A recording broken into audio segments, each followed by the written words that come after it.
ಮದ್ದೂರು, ಉಂಬ್ಳೆಬೈಲು, ಗಾಜನೂರು ಈ 5 ಪಂಚಾಯಿತಿಗಳ ಪ್ರೌಢಶಾಲೆಯ ಶಿಕ್ಷಕರು, PU ಕಾಲೇಜಿನ ಉಪನ್ಯಾಸಕರು ಕೂಡ ನೀವು ಉಪಸ್ಥಿತರಿದ್ದೀರಿ. ನಿಮ್ಮ ದೂರದ ಆಗಮನವನ್ನು ಕೂಡ ಈ ಸಂದರ್ಭದಲ್ಲಿ ಹೃದಯಾಂತರಾಳದಿಂದ ಒಂದು ಪೀರಿಯಡ್ ಮಾತನಾಡಿದರು. ಆದರೆ ಮಾತನಾಡಿ ನಮಗೇನು ಮಾತನಾಡೋದು ಅಂತ ಆಲೋಚನೆ ನಿಮಗೆ ಮತ್ತೆ DDPU DDPI ಕೂಡ ಅವ್ರಿಗೂ ಒಂದು ಪೀರಿಯಡ್ ಮಾತಾಡಬೇಕಾಗಿತ್ತು. ಯಾಕಂದ್ರೆ ಶಿಕ್ಷಕರೇ ಆಗಿದೆ, ಮಾತಾಡಿದ್ರೆ ಕನಿಷ್ಠ 50 ನಿಮಿಷ ಮಾತನಾಡಬೇಕು. ಒಂದು ಭವಿಷ್ಯದ ದೇಶದ ಪ್ರಜೆಗಳನ್ನು ನಿರ್ಮಾಣ ಮಾಡುವಂಥ ಒಂದು ಕೆಲಸವನ್ನು ಮಾಡಿದಂಥ, ಸಾಧನೆಯನ್ನು ಮಾಡಿದಂಥ ಶಿಕ್ಷಕ ವರ್ಗದವರಿಗೆ ವಿಶೇಷವಾದ ರೀತಿಯಲ್ಲಿ ಅಭಿನಂದನೆ ನೀಡುವಂಥ ಕಾರ್ಯಕ್ರಮ ಬಹಳ ಅತ್ಯುತ್ತಮವಾದಂಥ ಒಂದು ವಿಶೇಷ ಕಾರ್ಯಕ್ರಮ. ಅಭಿನಂದನೆ ಸನ್ಮಾನ ಅಂತ ಹೇಳಿದ್ರೆ ಇನ್ನೊಂದಿಷ್ಟು ಹೆಚ್ಚು ಕೆಲಸ ಮಾಡೋದಕ್ಕೆ ಸ್ಫೂರ್ತಿ ಮತ್ತು ಶಕ್ತಿಯನ್ನು ಕೊಡುವಂಥ, ಜವಾಬ್ದಾರಿಯನ್ನು ಹೊರುವಂಥ ಒಂದು ಕಾರ್ಯಕ್ರಮ. ನಾನು ಪ್ರಪಂಚದ ಅನೇಕ ದೇಶಗಳನ್ನು ನೋಡಿದ್ದೀನಿ, ಸುಧಾಕರ್ ಶೆಟ್ಟರ್ ಅವರು ನೋಡಿರ್ಬೋದು. ಶಿಕ್ಷಕರಿಗೆ ಅತ್ಯಂತ ಹೆಚ್ಚು ಗೌರವ ಕೊಡುವಂಥ ಒಂದು ದೇಶ ನಮ್ಮ ದೇಶ ಅಂತ ನಾವು ಅಂದ್ಕೊಂಡ್ರು ಕೂಡ ಪ್ರಪಂಚದಲ್ಲಿ ರಷ್ಯಾ. ಈ ಬೇರೆ ಕಡೆ ಯಾರಿಗಪ್ಪ IAS ಆಗಬೇಕು, IPS ಆಗಬೇಕು, IRS ಆಗಬೇಕು, IFS ಆಗಬೇಕು ಇವರ ಆಸೆ ಇರ್ತದೆ. ರಷ್ಯಾದಲ್ಲಿ ಶಿಕ್ಷಣ ಇಲಾಖೆಗೆ ಬಹಳ, ಶಿಕ್ಷಕರಿಗೆ ಬಹಳ ದೊಡ್ಡ ಗೌರವ ಮತ್ತು ಬಹಳ ದೊಡ್ಡ ವೇತನ, ಬಹಳ ದೊಡ್ಡ ಗೌರವ ಅನ್ನುವಂಥದ್ದು. ಕಾರಣ ನಮಗೆ ರಷ್ಯಾ ಗೊತ್ತಿದೆ, ಪೂರ್ತಿ ಚಳಿ ದೇಶ, ಹಿಮ, ಅಲ್ಲಿ ಮಕ್ಕಳೇ ಕಡಿಮೆ. ಅಮೆರಿಕದಲ್ಲಿ ಅದೇ ಕತೆ ಸುಧಾಕರ್ ಶೆಟ್ಟರ್. ನಮ್ಮದು 32 ಕೋಟಿ ಇದ್ದಾಗ ಅವ್ರದ್ದು 32 ಕೋಟಿ ಇತ್ತು. ನಮ್ಮ 144 ಕೋಟಿ ಆದಾಗ ಅವ್ರದ್ದು 32 ಕೋಟಿ. ಹಾಗೇ ಇದೆ. ಯಾಕೆಂದರೆ ನಮ್ಮ 3 ಪಟ್ಟು ಜಿಯೋಗ್ರಫಿಕಲಿ ನಮ್ಮ 3 ಪಟ್ಟು ದೊಡ್ಡದು ಅಮೇರಿಕ, 3 ಪಟ್ಟಿಗಿಂತ ಜಾಸ್ತಿ. ಆದರೆ ಮಕ್ಕಳ ಸಂಖ್ಯೆ 32 ಜನಸಂಖ್ಯೆ. ಅದರಿಂದ ನಮ್ಮದು ವೈವಿಧ್ಯಮಯ ದೇಶ. ವಿಶೇಷವಾಗಿ ಮಕ್ಕಳನ್ನ ನಾನು ನಿನ್ನೆ ರಾತ್ರಿ ಫ್ಲೈಟಲ್ಲಿ ಕೂತಿದ್ದೆ 8:30 ಕೂತಾಗ ಒಂದು 2-3 ಫೋನ್ ಬಂತು. ಒಬ್ಬ ವಿದ್ಯಾರ್ಥಿ SSLC ಓದ್ತಾರಂತೆ, 3-4 ಫೋನ್ ಬಂತು. ಉತ್ತರ ಕಡೆ ಮಾತಾಡ್ತೀನಪ್ಪ ಅಂತ. ವಾಪಸ್ಸು ಒಂದು ಇಳಿಯೋ ತನಕ ಆತ ಒಂದು 15 ಫೋನ್ ಕಾಲ್ ಮಾಡಿದೆ. ಆಮೇಲೆ ನಾನು ಬಂದು ಹೇಳೋದು ಓಪನ್ ಮಾಡಿದಾಗ ರಾತ್ರಿ 11 ಗಂಟೆ ಆಗಿದೆ, ಉತ್ತರ ಕೊಡಲಿಲ್ಲ. ಬೆಳಿಗ್ಗೆ ಮತ್ತೆ ನಾನು ಫೋನ್ ಮಾಡಿದೆ 10 ಗಂಟೆಗೆ. 3-4 ಸರಿ ಫೋನ್ ಮಾಡೋದು ತೆಗಿಲಿಲ್ಲ. ಕಡೆಗೆ ಫೋನು ಮಾಡಿದೆ ವಾಪಸ್. ನಾನು ಕೇಳಿದೆ ಏನಪ್ಪ ಅಂತ ಹೇಳಿದ್ರೆ, ರಾತ್ರಿ ಮಾತಾಡುವಾಗ ಅನ್ನಿಸ್ತು ನನಗೆ ಅವನು ಡ್ರಗ್ಸ್ ತಗೊಂಡಿದ್ದಾನೆ. ಒಬ್ಬ SSLC ವಿದ್ಯಾರ್ಥಿ, ಒಂದು ಹೆಸರಾಂತ ಬೆಂಗಳೂರಿನ ವಿದ್ಯಾಸಂಸ್ಥೆಯ ಒಬ್ಬ ವಿದ್ಯಾರ್ಥಿ, ಬಹಳ ದೊಡ್ಡ ಕುಟುಂಬದ ಹುಡುಗ, ದುಡ್ಡಿಗೆ ಕಾಸಿಗೆ ಏನೂ ತೊಂದರೆ ಇಲ್ಲ. ಬಹಳ ನೋವಾಯ್ತು. ನಾನು ಹೇಳಿದೆ ಬೆಳಿಗ್ಗೆ ಬರ್ತಾರೆ, ನನ್ನ ಸ್ನೇಹಿತರಿಗೆ ಹೋಗಿ ನೋಡಿ ಅಂತ. ತಂದೆ ತಾಯಿ ಗೊತ್ತಿದ್ದರು, ನಮಗೆ ಬಹಳ ಹತ್ತಿರದವರು ತಂದೆ ತಾಯಿ. ಪೋಷಕರ ಜವಾಬ್ದಾರಿ ಕಡಿಮೆ ಆದಾಗ ಈ ಥರದ್ದು ಆಗ್ತದೆ. ಅವರು ನಮ್ಮ ಸ್ನೇಹಿತರು ಹೋಗಿ ನೋಡಿ ಅವನಿಗೆ ಹೇಳಿ, ಅವನ ಸ್ಥಿತಿ ಒಬ್ಬನೇ ಮಗ, ಏನು ಬೇಕಾದರೂ ಮಾಡ್ಬೋದು ಅನ್ನೋಂಥ ಭಾವನೆಯಿಂದ ಮಕ್ಕಳು, ತಂದೆ ತಾಯಿಗೆ ನನ್ನ ಮಕ್ಕಳಿಗೆ ಒಳ್ಳೆ ಶಾಲೆಗೆ ಸೇರಿಸಿದ್ದೀವಿ, ಒಳ್ಳೆ ದುಡ್ಡು ಗಿಡ್ಡೆಲ್ಲ ಕೊಟ್ಟಿದ್ದೀವಿ, ಓದ್ತಾನೆ ಅಂತ ಹೇಳುವಂಥ ಒಂದು ವ್ಯವಸ್ಥೆಯಿಂದ ಇವತ್ತು ಈ ವ್ಯವಸ್ಥೆ ಹಾಳಾಗ್ತಾ ಇದೆ. ಅಂದರೆ ಅದಕ್ಕೆ ಮಕ್ಕಳು ಓದೋದ್ರಲ್ಲಿ, ಮಕ್ಕಳು ಮುಂದೆ ಬರೋದ್ರಲ್ಲಿ ಪೋಷಕರ ಪಾತ್ರ ಎಷ್ಟು ದೊಡ್ಡದು, ಅದಕ್ಕಿಂತ ಜಾಸ್ತಿ ಶಿಕ್ಷಕರ ಪಾತ್ರ ಇದೆ ಈಗಿನ ಸಂದರ್ಭದಲ್ಲಿ. ಅವಾಗೆಲ್ಲ ನಾವು ಜ್ಞಾನೇಂದ್ರವರು ಓದುವಾಗ ನಮಗೆ ಚಡ್ಡಿ ಬಿಟ್ಬಿಟ್ರೆ, ಅಂಗಿ ಬಿಟ್ಟರೆ ಖಾಲಿ ಬಿಟ್ಟು ಕೂಡ ಇಲ್ಲ ಅಂತ ಸುಧಾಕರ್ ಶೆಟ್ಟರ್ ನಿಮ್ದೊಂದು ಕತೆ ಹೇಳಿ. ನಮ್ಮ ಅದೇ ಕಥೆಗಳು. ಹವಾಯಿ ಹಾಕೊಂಡು ಹೋಗ್ತಾ ಇದ್ವಿ ಮಳೆಗಾಲದಲ್ಲಿ. ಆ ಹವಾಯಿ ಹಾರಿದ ತಲೆ ತನಕೂ ಬಟ್ಟೆಗೆ ಅದರ ಕೆಸರು ಹಾಕಬೇಕು ಆ ಸಂದರ್ಭದಲ್ಲಿ. ಇವತ್ತು ಹಂಗಿಲ್ಲ. ಪೋಷಕರು ಏನೇ ಆದರೂ ಕೂಡ ಆಸ್ತಿ ಮಾಡೋದಕ್ಕಿಂತ ಮಕ್ಕಳನ್ನೇ ಆಸ್ತಿ ಮಾಡಬೇಕು, ಶಿಕ್ಷಣ ಕೊಟ್ಟು ಅಂತೇಳಿ ತಮ್ಮೆಲ್ಲದನ್ನು ಸರ್ವಸ್ವವನ್ನು ತ್ಯಾಗ ಮಾಡಿ ಮಕ್ಕಳನ್ನ ಒಳ್ಳೆಯ ಶಾಲೆಗೆ ಕಳಿಸಬೇಕು. ಅದ್ಭುತವಾದ ಕೆಲಸ ಮಾಡೋದ್ರ ಮೂಲಕ ಇವತ್ತು ಶಿಕ್ಷಣ ಕ್ಷೇತ್ರದಲ್ಲಿ ಭವಿಷ್ಯದ ಭಾರತವನ್ನು ಕಟ್ಟುವಂಥ ಕೆಲಸ ಏನು ಮಾಡಿದ್ದೀರಿ ನಿಮ್ಮೆಲ್ಲರಿಗೂ ಕೂಡ ಒಂದು ದೊಡ್ಡ ನಮಸ್ಕಾರ ಅಂತ. ತೀರ್ಥಹಳ್ಳಿ ಕೂಡ ವಿಶೇಷವಾದ ಗೌರವವನ್ನು ನಾವೆಲ್ಲ ತಂದುಕೊಟ್ಟಿದ್ದೀವಿ.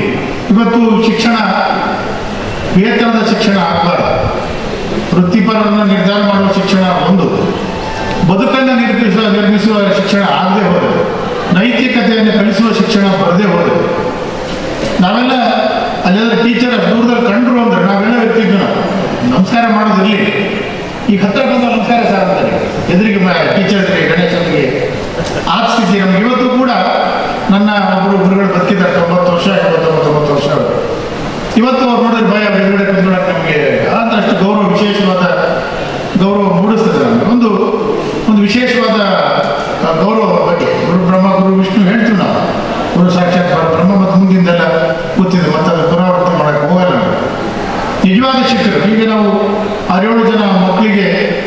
ಅಭಿನಂದನೆ ಹೇಳುವಂಥ ಕೆಲಸವನ್ನು ಜ್ಞಾನೇಂದ್ರ ಅವರ ನೇತೃತ್ವದಲ್ಲಿ ನಾವು ಮಾಡಿದ್ವಿ. ಆನಾಗ ಈ ರಾಜ್ಯಕ್ಕೆ ಮೊದಲನೇ 625, 625 ಮೊದಲನೇ ಸರಿ 624 ಬಂದಿತ್ತು. ನಾವು ಮನೆಗೆ ಹೋಗಿ ಅಭಿನಂದನೆ ಹೇಳಿ ಬಂದಿದ್ದು. ಬಂದು ಮತ್ತೊಂದು ಸ್ವಲ್ಪ ದಿವಸಕ್ಕೆ 625 ಬಂತು. ರಿವ್ಯಾಲ್ಯೂಯೇಷನ್ ಟ್ಯಾಬ್ಲೇಷನ್ ಮಾಡಿ ಅನ್ನುವಂಥ ವಿಚಾರ ತಿಳಿದಾಗ ಭಾಳ ಖುಷಿಯಾಯಿತು. ಅವರ ಅಣ್ಣಗನ ತಾಯಿ ತಂದೆ ಶಿವಕುಮಾರ್ ಅವರೆಲ್ಲರೂ ಕೂಡ ಭಾಳ ಅಚ್ಚುಕಟ್ಟಾಗಿ ಆ ಮಗನನ್ನು ಬೆಳೆಸಿದ್ದಾರೆ. 625 ನಮಗೂ ಬಂದಿತ್ತು 3 ವರ್ಷ ಸೇರಿರೋಣ.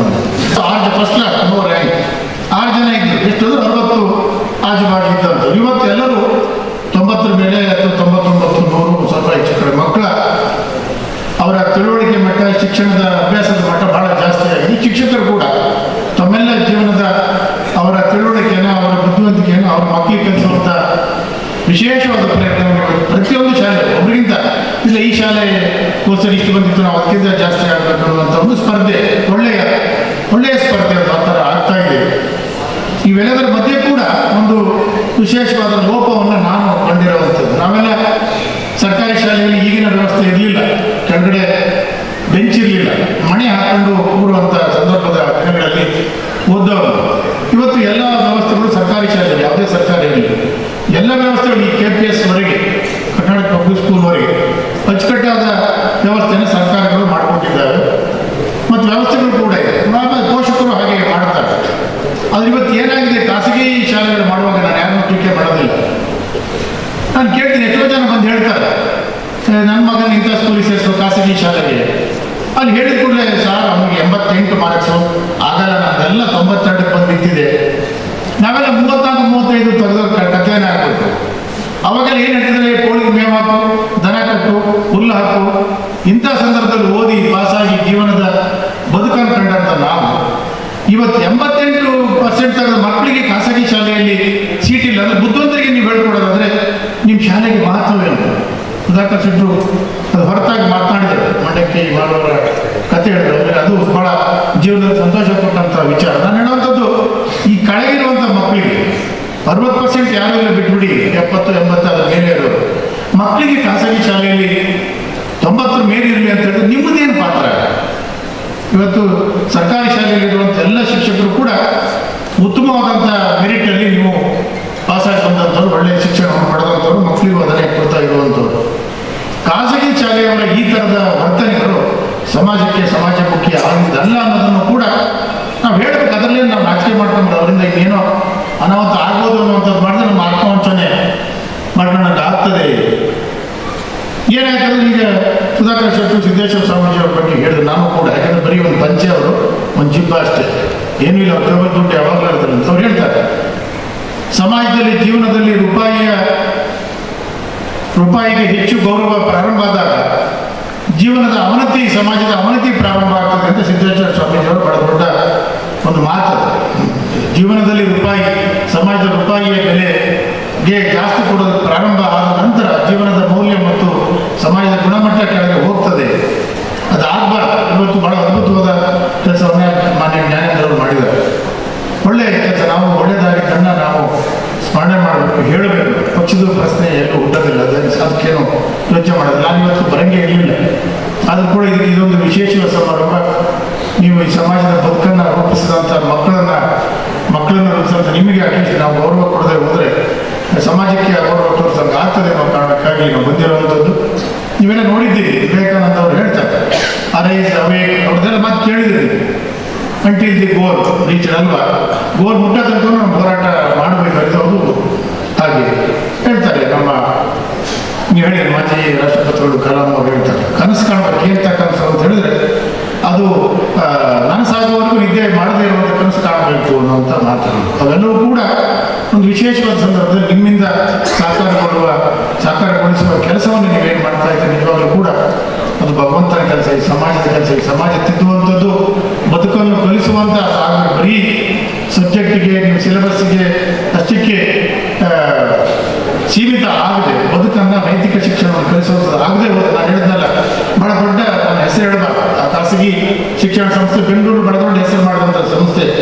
ಅಲ್ಲಿ ಮಕ್ಕಳು ಡ್ರಗ್ಸಿಗೆ ಅಡಿಕ್ಟ್ ಆಗ್ತಾರೆ ಅಂದರೆ ಪೋಷಕರ ಪಾಲು ಕೂಡ ಇರ್ತದೆ. ನಾನು ಸಂಸ್ಥೆಯ ಬಗ್ಗೆ ಹೆಚ್ಚು ಹೇಳೋದಿಲ್ಲ. ನಾನು ಅದು ಪೋಷಕರ ಪಾಲು ಮಕ್ಕಳನ್ನು ಹೇಗೆ ಬೇಕಾದ್ರೆ ಬಿಡುವಂಥ ಮಾಡುವಂಥದ್ದು ಆಗ್ತದೆ ಅನ್ನೋ ರೀತಿಯಲ್ಲಿ ಅದು ಆಗಬಾರ್ದು. ಅದರಲ್ಲಿ ಶಿಕ್ಷಕರು ಸ್ವಲ್ಪ ಮಕ್ಕಳನ್ನ ಶಿಕ್ಷಣದ ಜೊತೆಗೆ ನೈತಿಕ ಶಿಕ್ಷಣ, ಸಮಾಜದ ಜೀವನದ ಬದುಕಿನ ಶೈಲಿಯನ್ನು ಕಲಿಸುವಂಥ ದಿನಗಳನ್ನು ನೀವು ಹೇಳ್ಕೊಡುವಂಥದ್ದು ಆಗಬೇಕು ಅನ್ನುವಂಥ ಇಂಡಿಯಾ 9 ಕನ್ನಡ ನಿರ್ಭೀತಿಯಿಂದ ನಿಮ್ಮ ಜೊತೆಗಾರ.